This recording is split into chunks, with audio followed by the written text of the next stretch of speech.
Tonight at our nation's capital, a new farm bill is on the table, drafted by a lawmaker from right here in Arkansas.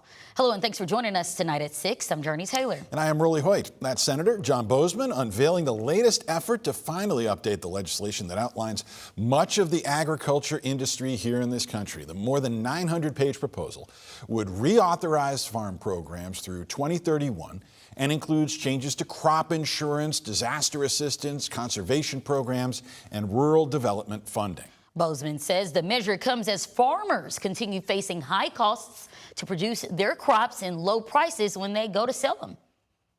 Hardworking farmers and ranchers are struggling to break even, let alone profit, in this current economic climate. High inflation, steep input costs, and low market prices have put many farm families on a course towards bankruptcy.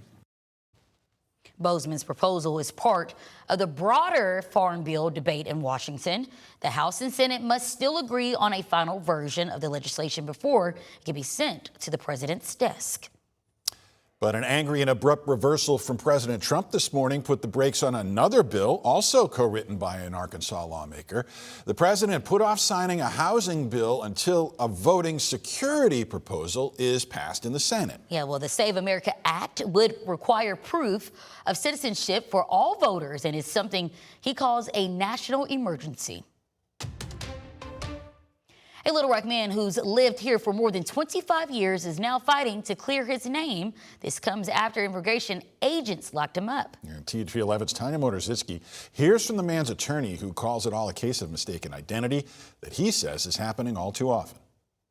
This is Victor Manuel Hernandez Romo, a family man, a grandfather, and a hard worker who moved to America, specifically Little Rock, more than 25 years ago.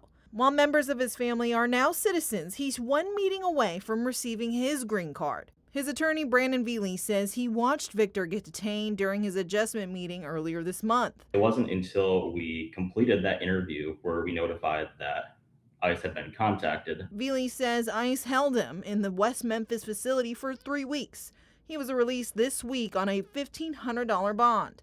The reason is a case of mistaken identity, he says. The individual who I thought that my client was actually somebody who had been ordered removed, deported by the Illinois Immigration Court. Veely says the person from Illinois has a laundry list of aggravated felonies. Unlike Victor, who he says has no criminal record and has taken the proper steps towards citizenship. While his attorney does not believe this will impact his green card process, he says the experience has been traumatizing and created another legal battle to clear his name. There are a lot of mistakes happening right now that the government is overlooking, and it has real consequences for people who try to do the right thing. In Little Rock, Tanya Motorzitsky, THV 11 News. Hernandez Romo is still waiting to hear when he's due back into court. And Tanya did not get a response from immigration agencies when she reached out earlier this afternoon.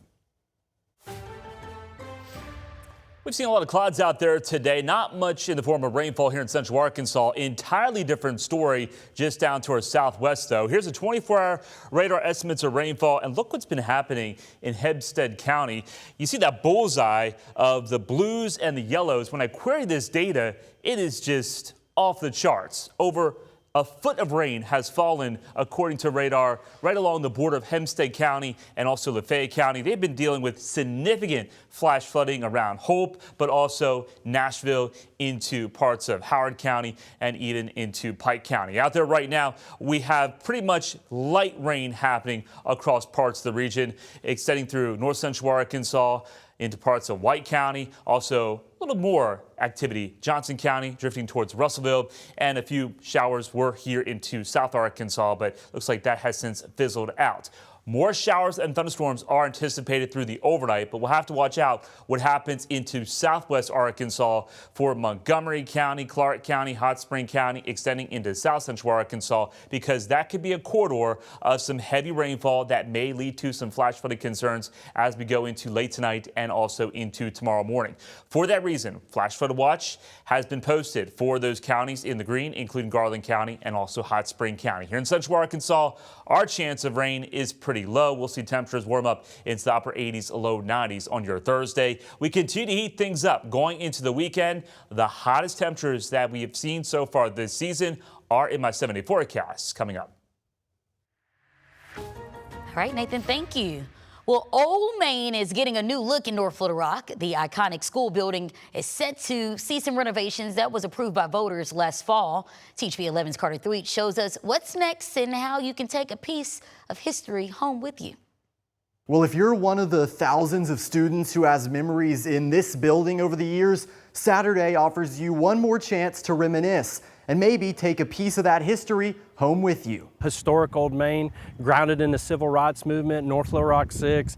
It's just the pillar of our community. Dr. Gregory Paluski says the community loves this building. The North Little Rock superintendent says it's time for this community pillar, built in 1930, to get a facelift. There were 3 projects. The first one is the middle school, which is going up right now. The second, the renovation of Old Maine, and then the third, an indoor sports complex. Voters approved all 3 projects in a 2025 millage election. The district plans to move the Center of Excellence, its public charter school, into this building. First, crews need to clear out items it no longer needs, and that's where you come in. Just looking forward to having the community in and give them an opportunity to tour. And if there's something they want to take home that we can allow them to take home, we're going to offer that donation to them, and they'll have that iconic memorabilia. The building will open from 8 a.m. to noon this Saturday. The district will accept electronic donations to its building fund in exchange for desks, chairs, bookshelves, podiums, and any other piece of Old Maine they won't be needing. In the not too distant future, we're going to have to clean out Old Maine anyways,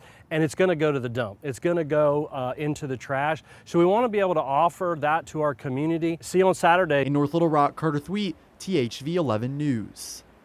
All right, Carter, thank you. Here's the thing. The district says the building will not have air conditioning, so be prepared for the heat. As for construction, Paluski says they hope to finish within the next 2 years. Meanwhile, in one Little Rock classroom, a church-led summer program is helping make sure kids stay on track with their reading. It's all happening at Second Baptist Church and is part of what's called a freedom school, something that began during the civil rights movement when leaders discovered many people lacked access to basic literacy.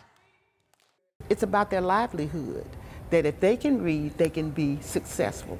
And we know that if children can't read, by the time they get to middle school or high schools, and because of some of the policies that we have across the state and in school districts, they may become failures. They may drop out of school. Beyond the classroom, students also take field trips across the city of Little Rock to learn about the city's civil rights history and the legacy that inspired the Freedom School movement. Health Matters now. There's a new effort underway to keep more physicians working in the state. A Bentonville nonprofit expanding residency programs. The Heartland Whole Health Institute, founded by Alice Walton of the Walton family, says its data indicates a third of people in Arkansas live in places where there's a shortage of healthcare professionals. The institute will offer free support to hospitals to speed up accreditation, pathways, and open more medical residency programs in rural areas. And with pressures on small hospitals, a shakeup is coming in Saline County. Encore Medical Center in Bryant will now be operated by UAMS. The 53-bed high-rise right along I-30 joins the UAMS system after opening in 2021 as part of the Arkansas Heart Hospital. UAMS Chancellor says it continues a commitment to expanding access to high-quality specialized health care. The lease agreement is expected to be finalized in the next couple of weeks, with UAMS taking charge October 1st. The Heart Hospital will still have a clinic in Saline County. We're working very closely with that team at Encore to present them with opportunities to continue providing great care for our patients and transition to a different location. It's important for us to get them in and figure out what exactly they need, who they need to see. This is one more access point. The more access points we have, the better it is for Arkansans. And the current Heart Hospital president, Jacob Robinson, says that medical service will remain uninterrupted throughout the transition. Still to come here at 6, how doctors at UAMS helped one woman battle back from years of depression. And it's talked about the heat building. Well, here's what we're looking at for Monday. What it's going to feel like out there with temperatures climbing up well into the 90s. All that humidity Heat index values will be 104 to maybe as high as 107. And get used to it, because most of next week we're looking at these type of conditions. I'll have more on that and also the flash flooding potential in place tonight coming up.